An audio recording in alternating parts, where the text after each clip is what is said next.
Alors cette semaine-ci, on va s'occuper essentiellement du branchement de toute l'électronique, puisque je voulais faire une vidéo combinée avec l'installation de Clipper, du Raspberry Pi, etc. Mais malheureusement, la longueur de la vidéo fera que c'est pas possible. Donc j'ai décidé de splitter les deux vidéos en deux, du coup. Donc vous aurez cette semaine-ci une vidéo sur vraiment tout le branchement de l'électronique plus le réglage de la tension des courroies, donc ça c'est très important aussi pour votre Voron. Et la semaine prochaine, ce sera une vidéo entièrement dédiée, et cette fois je le promets, à l'installation donc de Clipper, du Raspberry Pi, etc., etc. Allez, c'est parti.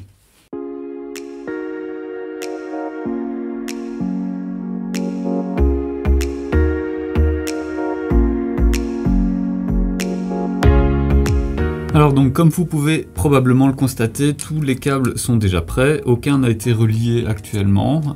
Ici vous avez le départ pour le Raspberry Pi, mais je ne l'ai pas connecté pour l'instant.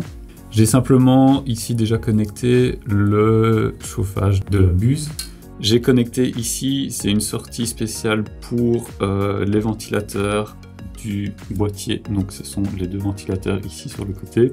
On va utiliser la sortie extruder 1 pour les alimenter, simplement parce que les trois sorties de ventilateurs ici vont être occupées, donc pour le refroidissement de pièces, pour le refroidissement de la haute end et pour la sortie avec le filtre à charbon de l'air qui est dans la boîte de la Voron. Donc maintenant c'est le moment de vérité. Alors donc comme je vous ai dit, tout a été déconnecté, j'ai enlevé mes petits adaptateurs ici avec les résistances 100K, puisqu'on va tout mettre en marche. Alors j'ai déjà testé l'alimentation toute seule, donc c'est juste le 220 volts, j'avais pas encore connecté la board Spider dessus.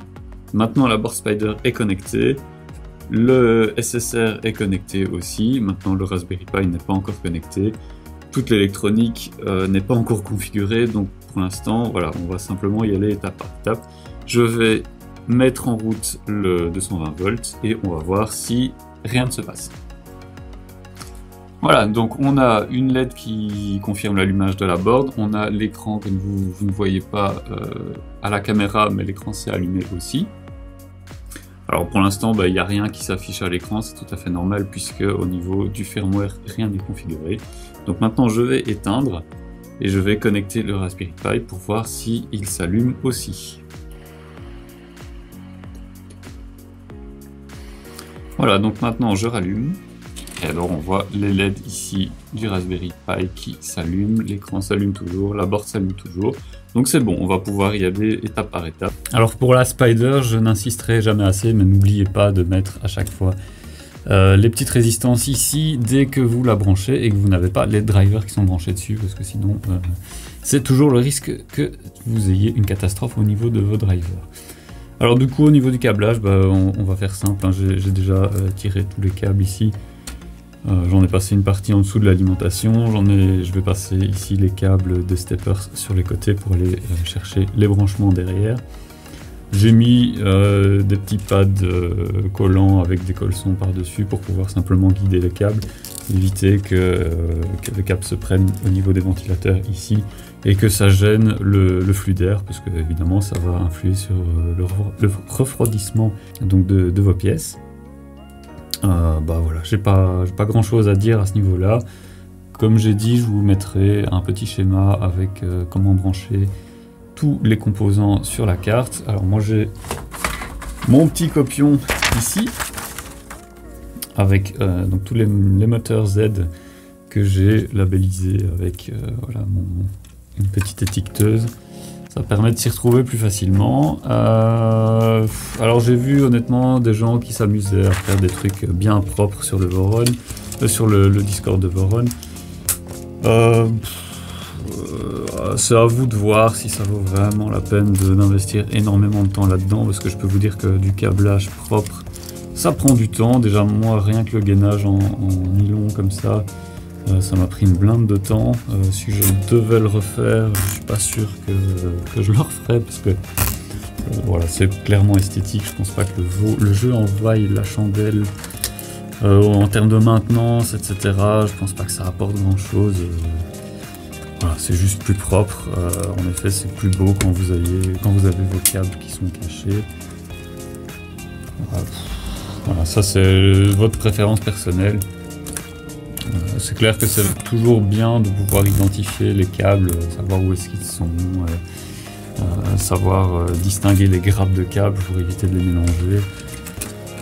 Bref, du coup, je vous laisse voir ça de votre côté, en fonction du temps que vous avez à votre disposition.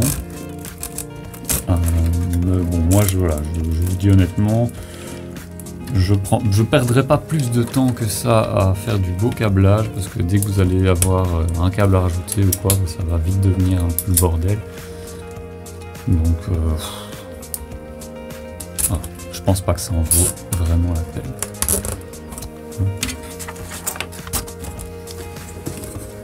Donc je m'amuse à serrer mes petits colsons. Alors une dernière chose aussi, le câble Ethernet là il va pas rester, hein, je vais en sortir un nouveau, un plus court simplement. C'est juste que il faut que j'aille chercher du câble dans la réserve et que j'ai pas envie parce qu'il fait super froid dehors. Et que déjà à la cave c'est pas top dehors, donc franchement ça donne pas envie de mettre le pied dehors. Bon voilà, alors mes câbles ils sont serrés, maintenant je reprends mon petit copillon. Alors je vais commencer par tous les axes, donc tous les moteurs qui sont à relier ici. Alors vous voyez ici au niveau, donc en commençant par la droite, le 4e branchement, il faut que vous fassiez un petit pontage avec les petits jumpers qui sont fournis.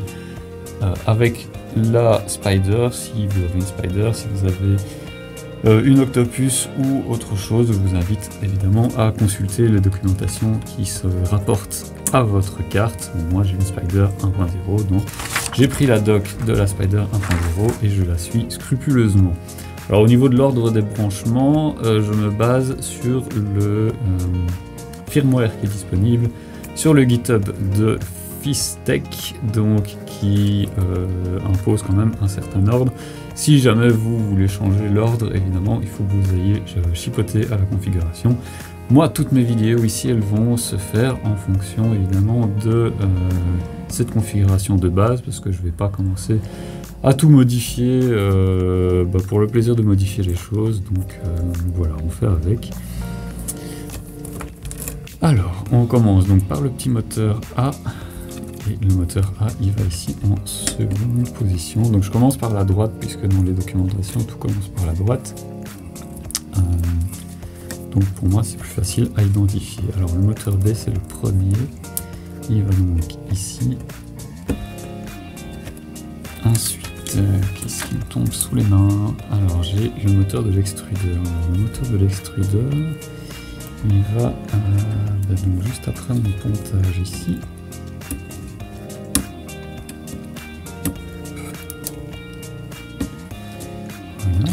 Alors on a ici, on a perdu son petit label. On va procéder par élimination. Ah non, c'est de série. Je les ai pas labellisés parce que comme les câbles étaient courts, je trouvais que c'était pas utile. Bah, finalement j'aurais dû. Alors donc celui-là c'est le Z1, donc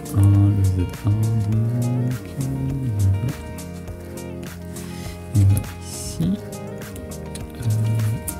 dans le bon sens,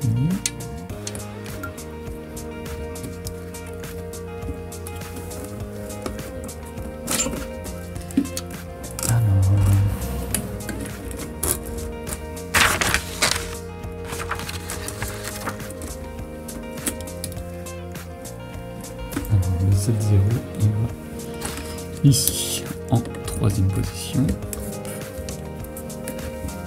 Évitez de faire des nœuds avec les câbles, ce sera plus facile à maintenir si jamais il vous faut. Alors celui-ci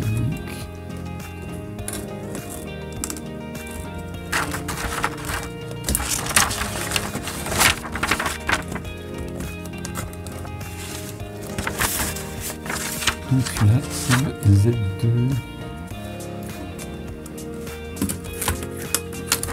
Là c'est les Z3, les Z3.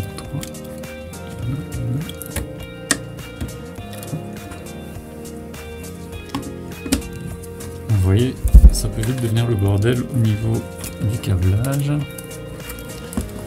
Donc on va essayer de faire propre. Alors clairement moi je fais un câblage qui est utilisable, mais je vais pas faire du beau câblage hein, parce que ça me fait chier royalement.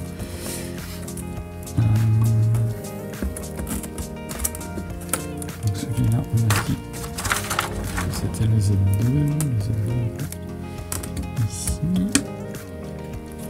Et donc, putain, celui-là il est vraiment long.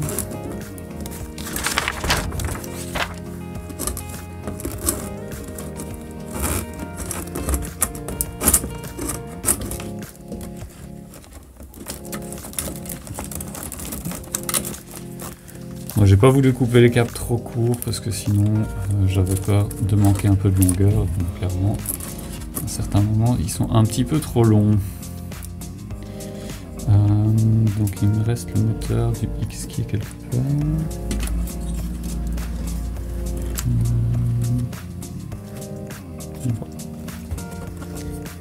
Il doit être dans la grappe ici.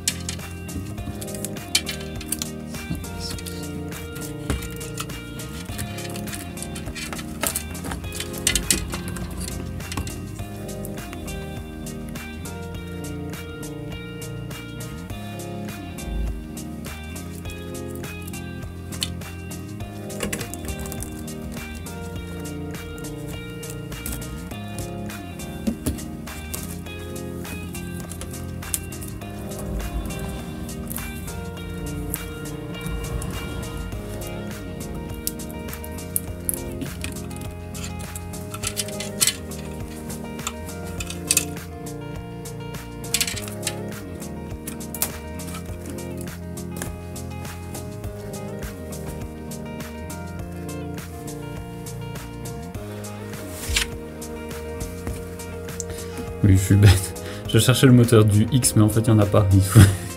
J'avais fait une croix pour indiquer que le dernier slot n'était pas utilisé, puisque, évidemment, le X, c'est le moteur A et B, voilà, qui travaillent de concert. Bref, je suis fatigué, donc désolé pour cette petite erreur. Alors, je vais m'amuser à recouper ici tous mes colsons. Comme ça, ça ne va pas vous trigger. Et ça va arrêter d'être dans mon chemin.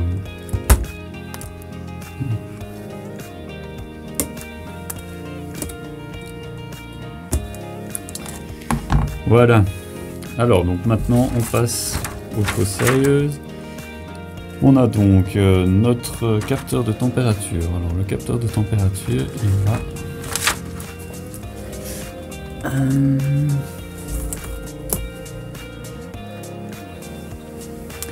Alors on va commencer par le thermistor, donc pour la hot end. Alors le thermistor, il est ici. Alors faites bien attention au niveau du câblage, donc on a une prise avec 3 broches, mais il n'y en a que 2 qui sont utilisées, c'est celle de gauche. Alors il n'y a pas de polarité, donc vous pouvez y aller tranquillement sans marquer les polarités.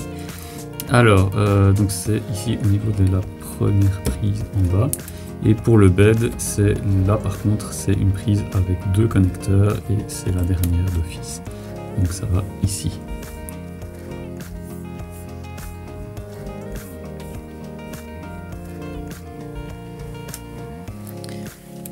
Alors pour la suite, on va s'occuper des ventilateurs. Et donc ici, on a le ventilateur pour la sortie d'air. Alors, je regarde mes notes, ça va ici. Hop. Ensuite, on a le ventilateur de la hot end. Donc, le ventilateur de la hot end, c'est le premier. Il va là.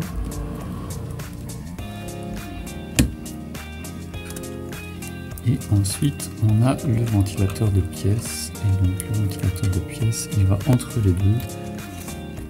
Ici. Voilà. Hop, on plante le bordel de câble. Comme ça fait propre, même si ça ne l'est pas.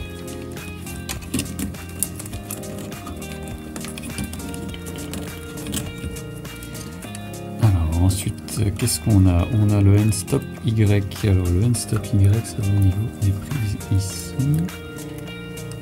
Et c'est la première, donc c'est celle-ci. Alors là, c'est pareil, vous devez utiliser les deux connecteurs de gauche. Donc, c'est là. Alors, le N-stop X, il va juste à côté.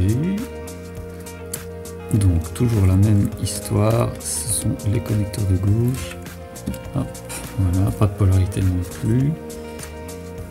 Et enfin, la sonde de niveau. Alors la sonde de niveau, elle va en 3e position. Et donc ça va ici. Non. Pardon. Je me suis trompé. La sonde, elle va pas là.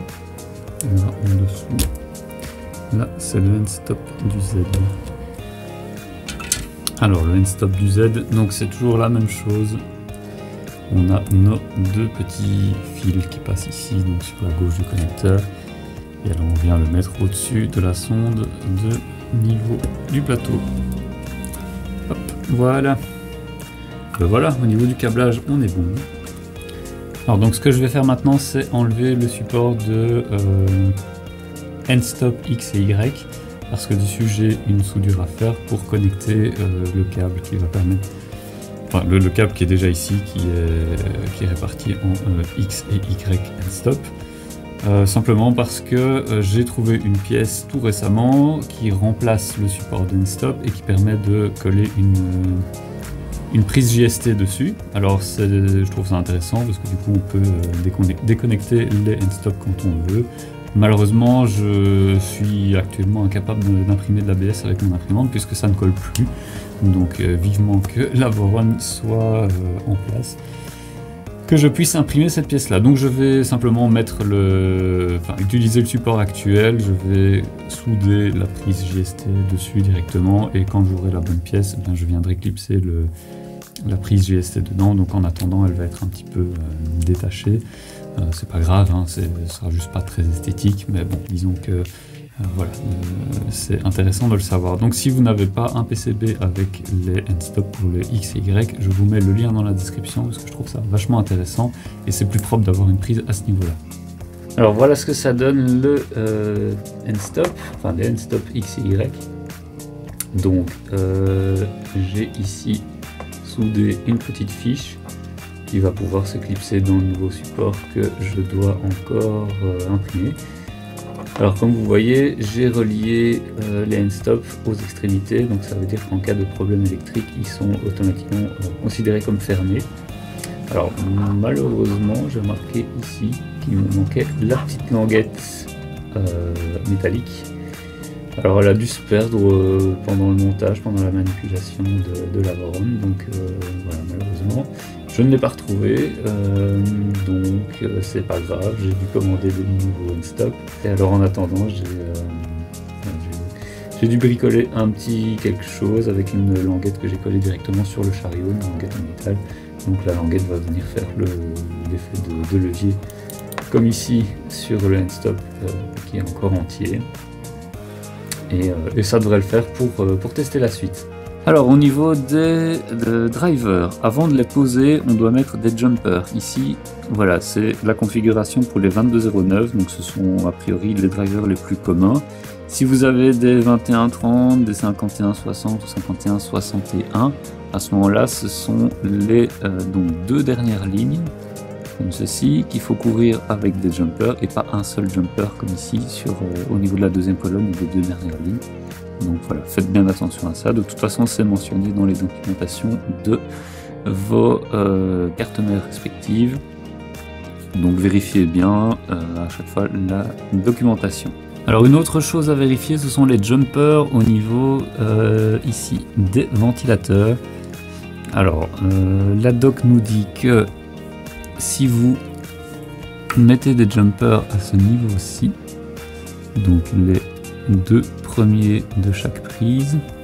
Donc à ce niveau-ci, à ce moment-là, vous êtes en 24 volts. Là, comme ils sont configurés, ils sont en 12 volts.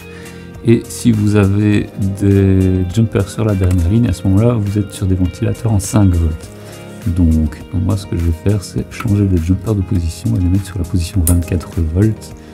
Vu que le kit est fourni avec des ventilateurs 24 volts. Hop.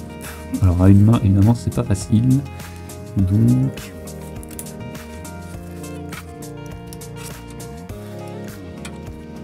Voilà, bref, vous avez l'idée. Maintenant, je vais utiliser mes deux mains pour les faire sur les 3 prises et on se retrouve après pour la suite. Alors, donc avant de poser nos TMC, on va les préparer puisqu'on doit mettre ici le petit dissipateur thermique dessus et le fabricant nous conseille de les dégraisser avec du nettoyant contact. Donc, on va pas faire le malin, on va suivre la recommandation du fabricant. Donc du nettoyant contact, moi j'utilise ceci, maintenant vous utilisez ce que vous voulez. Vous pouvez même utiliser du nettoyant frein, ça a le même effet. C'est juste que voilà, assurez-vous bien que tout est bien séché après et de faire ça idéalement dans un local aéré. Moi c'est pas mon cas ici, mais voilà. En gros, faites ce que je dis, pas ce que je fais. Donc moi ce que je fais c'est simplement dans un premier temps dégraisser le petit pad ici qui va servir de dissipateur de chaleur et en tout cas qui va être en contact avec les petits radiateurs qui sont là. Parce que ça va faciliter l'accroche de la vis dessus. Voilà. Alors ensuite, vous venez simplement pulvériser du spray dessus. Et vous frottez l'excédent. Donc là, c'est surtout au niveau des contacts électriques et des soudures. Donc cette opération, ça va permettre d'enlever tout ce qui est flux de soudure, etc. qui aurait pu rester sur les composants électroniques. Voilà. Et ça va éviter des éventuels faux contacts au moment du branchement et de l'utilisation des composants. Alors théoriquement, je suis d'accord, cette opération-là, elle n'est pas franchement indispensable. C'est juste une petite sécurité supplémentaire, puisque normalement, tous ces composants-là sont passés auprès d'un quality check et ils sont testés individuellement sous tension.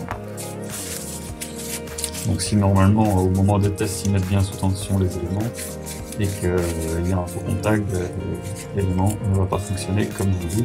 Il ne passera pas le contrôle qualité. Mais le problème c'est qu'on est sur des drivers qui sont de chez Victreetech et ils ont eu parfois des problèmes de quality check à cause des cadences infernales qu'ils doivent mener pour pouvoir livrer leurs clients. Et donc je me méfie et je préfère prendre les devants et suivre les recommandations des fabricants.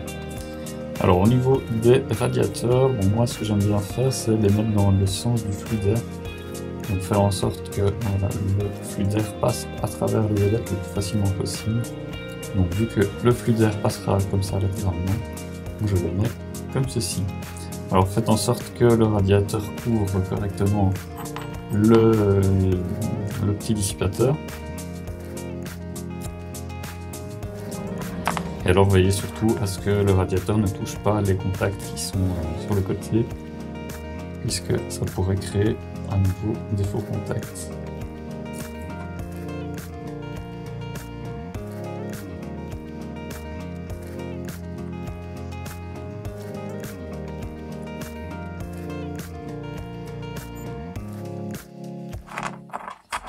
Et voilà, maintenant il n'y a plus qu'à les mettre sur la carte mère. Alors nos TMC, comment ils vont se brancher sur la carte mère? C'est simple. Vous avez ici la petite vis de réglage du voltage et cette vis là vous la mettez en direction des connecteurs, donc des steppers, et du coup ça va comme ceci. Alors hop, faites bien attention de ne rien plier au moment où vous insérez vos drivers. Donc ils doivent vraiment bien rentrer dans leur emplacement et après vous, sans forcer, vous devez pouvoir appuyer dessus.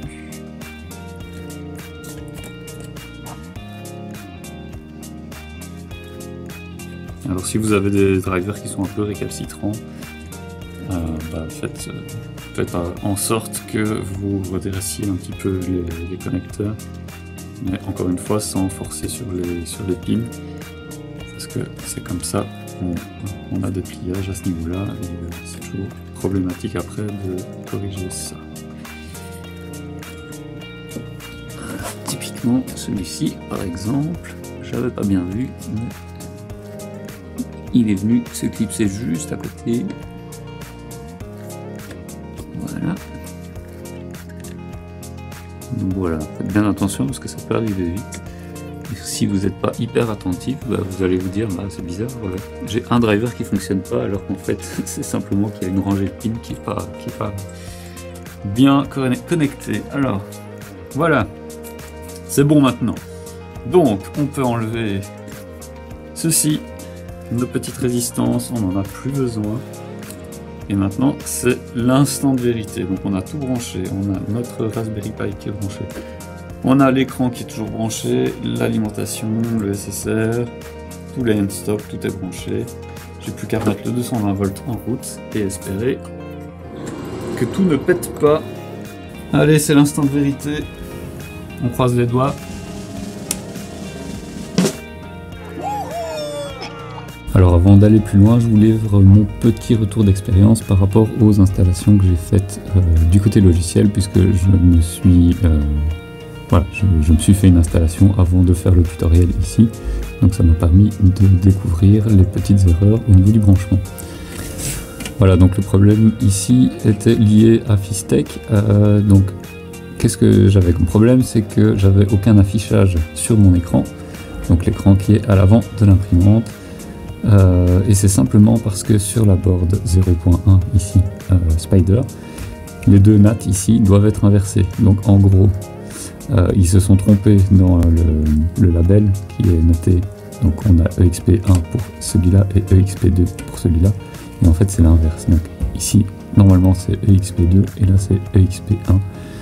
Donc ce qui fait que, en gros, on doit faire correspondre le XP1 avec le XP2 sur l'écran et le XP2 avec le XP1 sur l'écran. Bref, ils ont corrigé ça sur la board 1.1 et ils ont corrigé ça aussi pour les futures releases, donc la 2.2 qui est sortie vraiment tout récemment.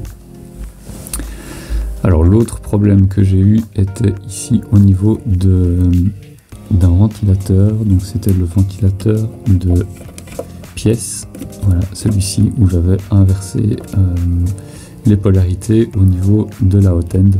Donc là évidemment le ventilateur ne souffle rien du tout. J'ai simplement refait une prise avec les bonnes polarités et heureusement le ventilateur était toujours en état, donc il a continué à fonctionner. Alors l'autre changement, et là c'est plus un changement pour mes oreilles, c'est au niveau des ventilateurs ici qui sont les ventilateurs de boîte, qui sont les deux petits ventilateurs qui sont sur le côté de la carte mère. J'ai décidé de le passer en 12 volts, même si les ventilateurs sont en 24 volts, parce qu'en 24 volts ils font un boucan d'enfer avec un flux d'air qui est vachement trop élevé par rapport à ce qui est nécessaire.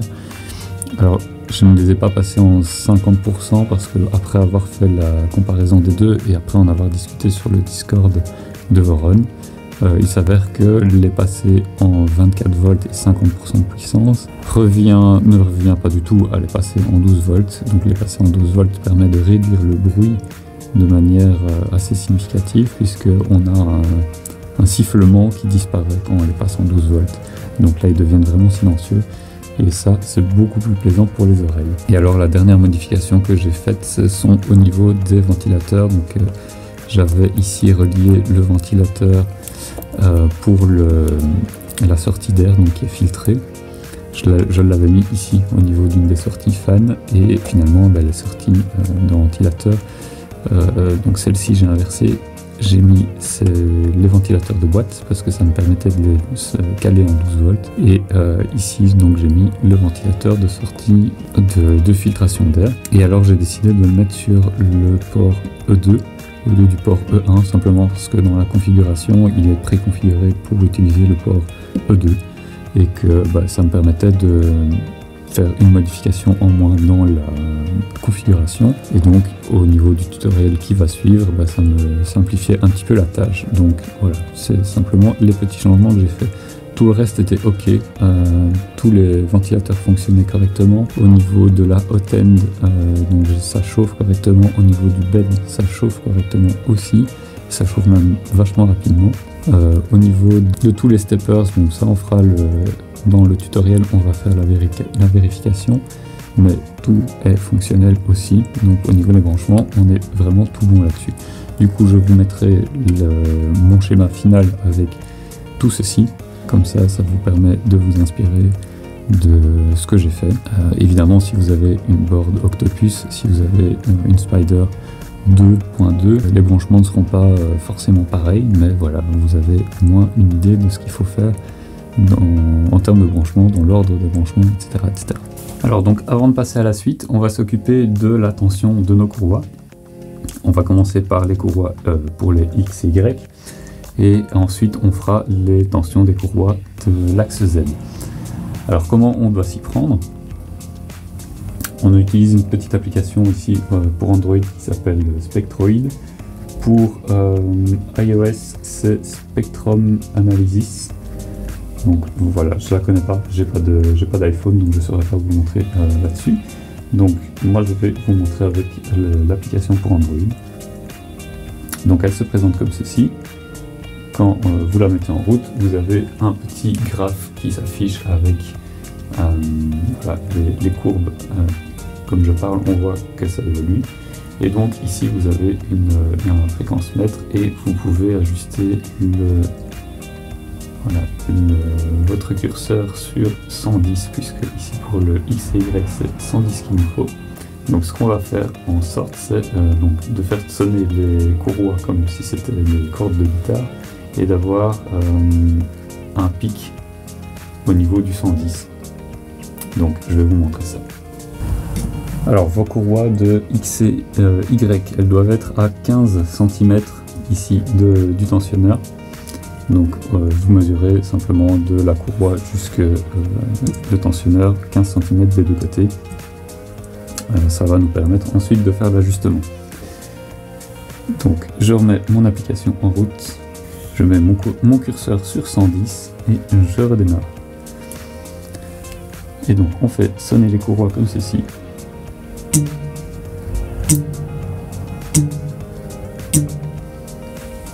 Et vous voyez ici que mes pics sont un petit peu trop hauts par rapport à mon repère de 110. Donc je vais devoir desserrer légèrement la courroie.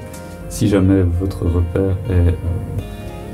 si votre pic est en dessous, vous devez serrer la courroie, puisque au plus vous allez serrer, au plus vous serez dans les aigus, donc dans des courbes qui sont hautes en fréquence.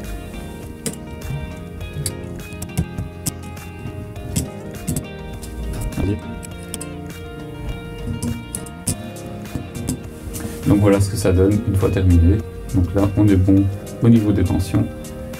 L'essentiel c'est vraiment que vous ayez les mêmes tensions des deux côtés. Puisque forcément, si vous avez des tensions qui sont différentes, vous risquez d'avoir des différences au niveau de la précision de vos pièces. Donc voilà, c'est vraiment le plus important, c'est d'avoir les deux mêmes des deux côtés. Alors pour les courroies du Z, il faut être au niveau bas des courroies. Donc vous redescendrez votre gantry comme ceci.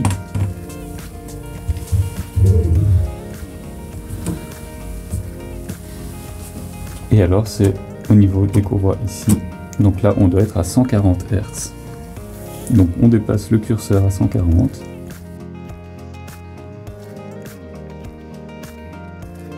Voilà, donc maintenant nos courroies sont ajustées. Alors moi pour les Z, j'ai eu du mal à les faire aller à 140 Hz. Alors je ne sais pas si c'était lié à mon application ou au téléphone que j'utilise pour enregistrer le son. Mais toujours est-il que voilà, j'ai dû me caler sur plus ou moins 130 Hz pour les 4 courroies. Donc encore une fois, l'essentiel c'est d'avoir vraiment la même chose sur les 4 courroies. Donc maintenant qu'on a fait ça, on va pouvoir couper l'excédent de courroie qui traîne. Donc on a ici au niveau de la gantry donc les courroies X et Y qui sont ici. Bah, du coup, pour les couper, je vais utiliser une pince coupante simplement. Alors ici, vous pouvez les couper à ras. Et alors pour les aides, par contre, je vous avais montré que j'avais imprimé des petites pièces qui permettaient de tenir les courroies comme ceci vers le haut et éviter qu'elles frottent sur la paroi en plexiglas qu'on va mettre par après. L'essentiel ici, c'est de ne pas garder autant de longueur de courroie, de la raccourcir, mais de faire en sorte d'avoir suffisamment de prise pour pouvoir retendre la courroie si jamais à un moment c'est nécessaire. Donc gardez quand même quelques crans. Moi je vais laisser environ 1 cm et demi, 2 cm. Donc ici il faut vraiment pas couper à ras.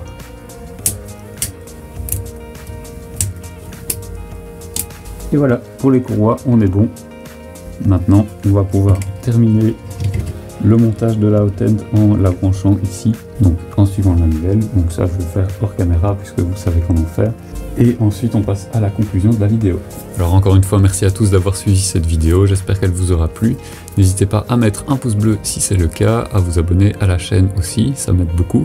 Vous êtes maintenant plus de 500 à suivre mes vidéos et ça fait vachement plaisir. Donc merci à tous ceux qui se sont abonnés. Et je vous dis à bientôt pour une prochaine vidéo. Donc la prochaine vidéo ce sera sur Clipper, en tout cas pour la Voron. Allez, ciao!